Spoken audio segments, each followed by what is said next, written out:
Welcome, everyone. Thank you for being here on the Money GPS. You came here for the truth. Today, we need to talk about Russia and Ukraine, of course, China, of course, the US, and inflation. All of this connects in together. I'm going to show you that in this very, very jam-packed episode. I did one through, it was 9 minutes, and I only got to a few points I wanted to touch, so I had to redo it. This is the second try. Let's talk about the first thing, which is real or not. And that's going to seem interesting, but let me promise you that this will be real crystal clear in a second. The second thing I want to look at is the government action, what has been done and what will be done. The third thing is how stocks will react historically, what we have seen, and how that relates until this point right now. I've got all of that to cover and more.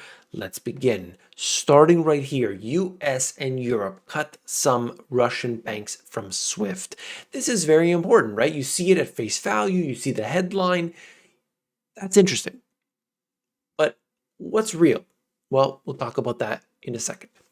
Western nations agreed to exclude some Russian banks from the SWIFT messaging system used for trillions of dollars worth of transactions between banks around the world, further isolating Russia.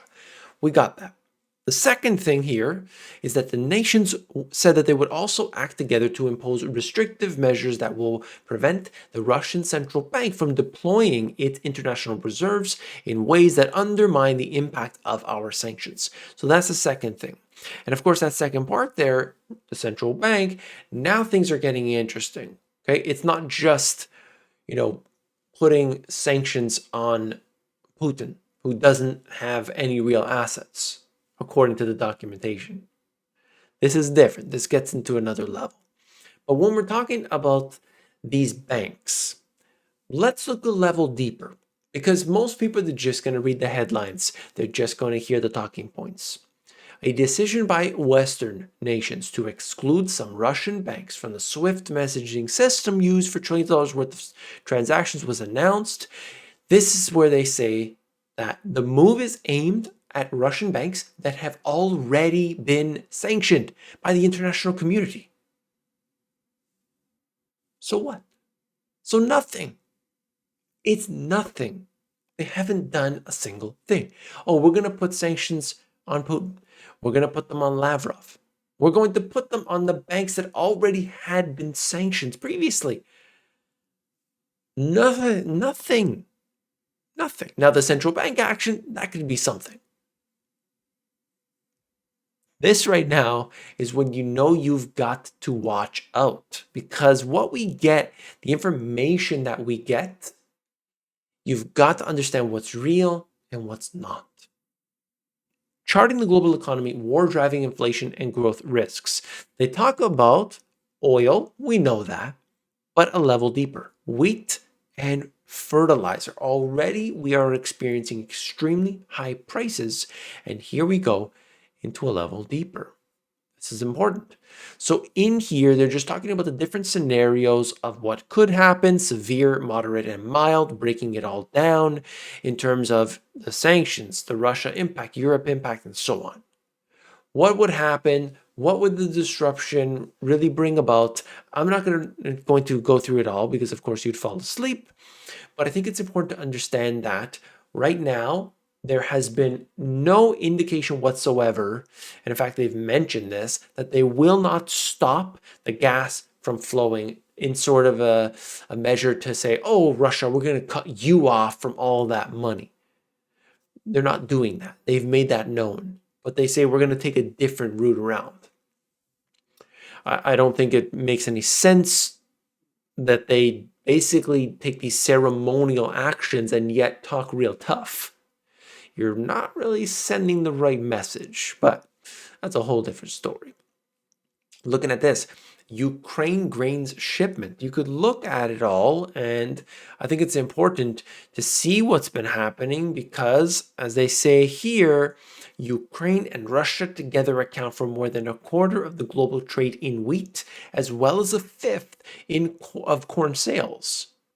So these two commodities, important at a time in which things are really, really expensive and food prices have risen. So you've got people that are pushed to the edge, and yet another crisis on top of that may impact the price that people pay. And it looks like that will be the case. On top of this, we see Ukraine exodus conflict may prompt outflow of 1 million or more people into the EU. The EU is already dealing with this, and yet here is another. Here's another on top of all of that. As they say here, yes, you're going to have higher prices, and that will affect the inflation rates as a result. Consumer spending could decline as a result of and other things. They have to pay for their food, they have to pay for their energy, but they cut back here and there. So it does go on, more charts in here, but I need to move real quick. I thought it was interesting. Italy sought Russian deals shortly before Putin invaded Ukraine. Energy and utility deals said to be discussed at Moscow meeting. I don't know if now you're going to see some countries kind of back off and they say, you know what, maybe we're not going to do that. It doesn't really look good for the optics. At the same time, you've got countries like India, I think I covered in the last video, that basically said, oh, you're about to be sanctioned real heavily. Okay, we don't like what you did. We're going to condemn you. But on the other hand, let's do our deals in rupees so that we're not going to have any problems here with the sanctions. So we'll see what happens, okay? Let's get into the next part. I want to show you this, and I think this is going to be something that people can do their homework on their own time. But let me know if you want to see a video about this. I think it's just something that you could just quickly glance at and you'll understand it. I read all of this through. It's basically the history from 1990 to 2022, and it is complex, and this is not going to cover it all. Okay, reading this document, you're not going to be an expert, but I do think it was a good refresher for myself and also might be for you. All the time, all my videos, links in the description under the sources section. You don't find that in most places, but I make sure to do that every single day, 10 years here on this platform, okay? I just wanted to bring that to you. I don't want to really get into it at all because it's going to go too deep, but you can see that there's a lot of intricacies here. It's not just what you're getting from one part of the media or another. It's really nuanced. So you're going to see these type of things written up. This comes directly from the source itself. It's a European Union website, and it just shows us the joint statement on further restrictive economic measures. Like I said, nothing's happening at this time, but we will see. If you see that this was highlighted by others, just saying, as they show in that statement, selected Russian banks are removed from SWIFT. And then, again, quote, the measures will prevent the Russian central bank from deploying its international reserves. So that's important. The first, of course, being nothing but watered down, soggy white bread. I mean, how do you like, it's like a mush. It doesn't have substance. Okay. White House. The Central Bank of Russia has $630 billion in gold and foreign exchange reserves that can be sold to support the ruble, and the purpose of the sanctions is to make it impossible to exchange this currency to rubles by blocking transactions with Western banks. So I want to show you why the central bank thing is important. Okay? We'll see what happens, but that is important. That's key. So if you made it this far in the video, you got the key intel. I also wanted to show you the fact that Taiwan strongly condemns Russia's invasion of Ukraine, and they are including themselves in this whole thing with the US and the EU and the sanctions. This is also real key because that connects us in with the fact that Taiwan is very concerned about China at this time. And I've got some information about China more in this video, okay? Then you've got your friend, Bill Ackman. Bill, I'll say one thing, I'll do another. Ackman, I wouldn't want to keep money in a bank that can't access the SWIFT system. Once a bank can't transfer or receive funds from other banks, its solvency can be at risk. If I were Russian, I would take my money out now. Bank runs could begin on Monday in Russia. That is true. We could see that. So there's going to be pandemonium. There's going to be a lot of upheaval, and I want to see what happens. I will follow every detail. Stay tuned to the channel. Hit that thumbs up, because when you do, you're more likely to see these videos in your recommended.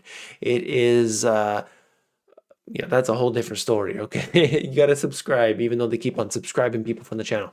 Anyway, Russia's invasion of Ukraine will likely ratchet American food prices even higher.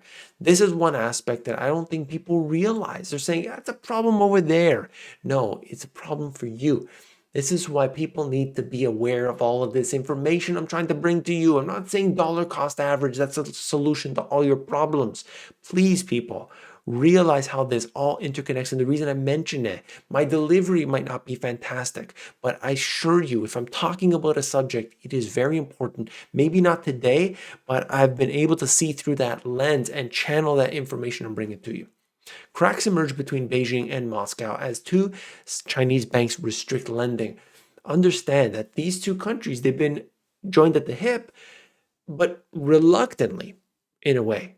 Okay, they don't necessarily want to be the best of friends, but hey, they're going away from the West in many ways, particularly the US, and they've kind of been friends along this time. But we see, in this small little way, that this is an action that I was surprised by. It.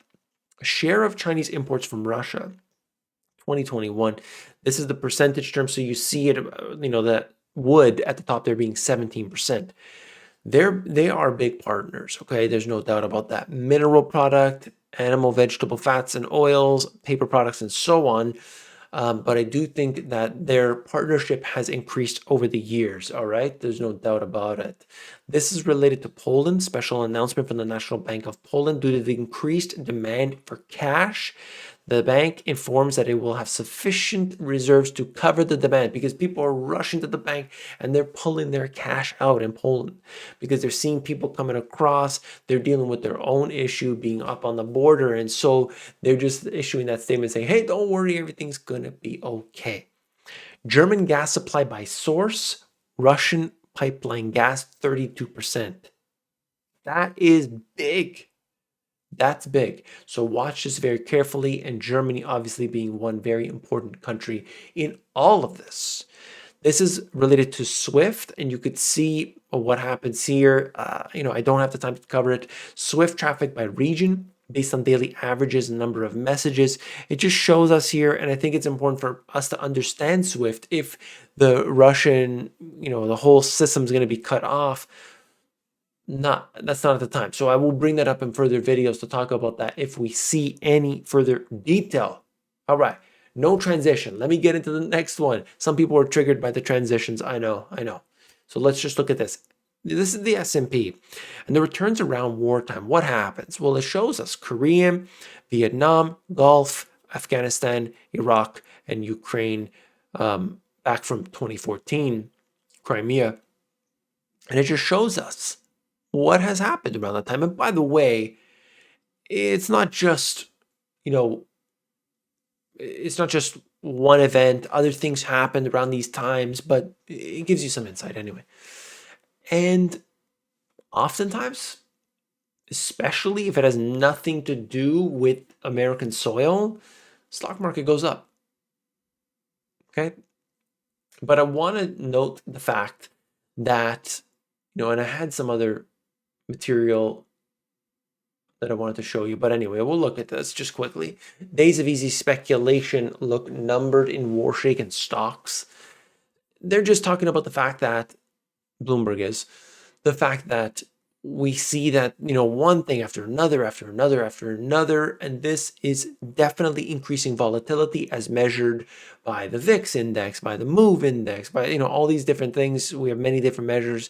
And of course, you're seeing that increasing. You're seeing a cooling off that's taking place in those ultra risky stocks, except for what we saw in the last 2 trading sessions. However, in general, that's what's happening. We will see, because on top of this, the thought of an expansion of war would not necessarily be good if that brings a blowback, let's say into Europe, maybe even to the United States, indirect or direct. It's going to put some pressure.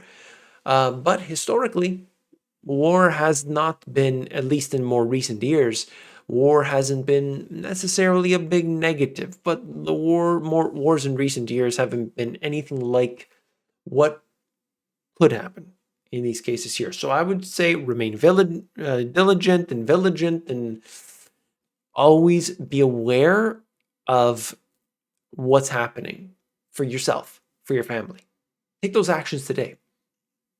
Everything that you can do. I've said this before, I've been criticized 1,000 times. If you're keeping cash in the banking system, you take that risk. You ultimately take that risk. And then you've got people with cryptocurrencies that keep it on an exchange. What are you doing? I understand if you're trading, if you're this and that, that's a different story. But you don't do that. It's like, just keep, take a whole bunch of cash, put it inside of like a safe or something, but put that out in your front lawn. Put that, even worse, put it down the street somewhere. Okay, it's safe, it's covered, but it's accessible. No, you don't do that. You take those precautions today and you'll be much better off, whatever that is. Take the precautions today, okay? That's my message. If you appreciate it, hit that thumbs up button. Let me know what you want to see. Put those things down in the comments below, what you thought of this video, if you love it, if you hate it. If you love my face, you hate my face, you got to let me know in the comments down below. I'm willing to hear what you've got to say. Support the channel by clicking that thumbs up, and I'll see you on the next one.